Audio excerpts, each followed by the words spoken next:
Təbiətin ən sihirli, ən möcüzəvi anları bu kadrlarda öz əksini tapıb ruhunuzu dincəldəcək vizual səyahətə xoş gəldiniz.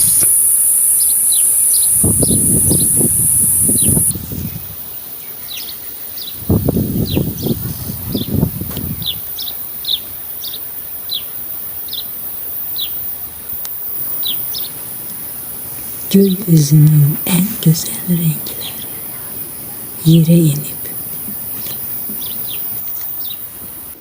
yerde berk vuran göy kuşağını gördünüz mü? Bu kadırlarda tabiatın en sihirli, en mucize anlarını yaşayacaksınız.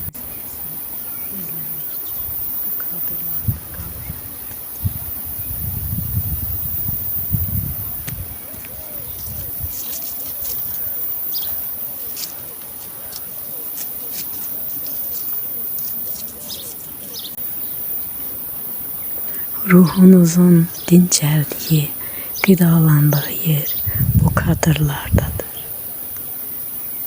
Uzanıp giden o güzel sihirli mənzərənin seyrinə dalın.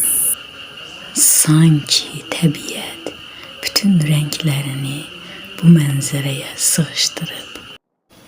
Təbiətin nağılvari sehri ondadır ki, göy kuşağı ayaklarımızın altındadır.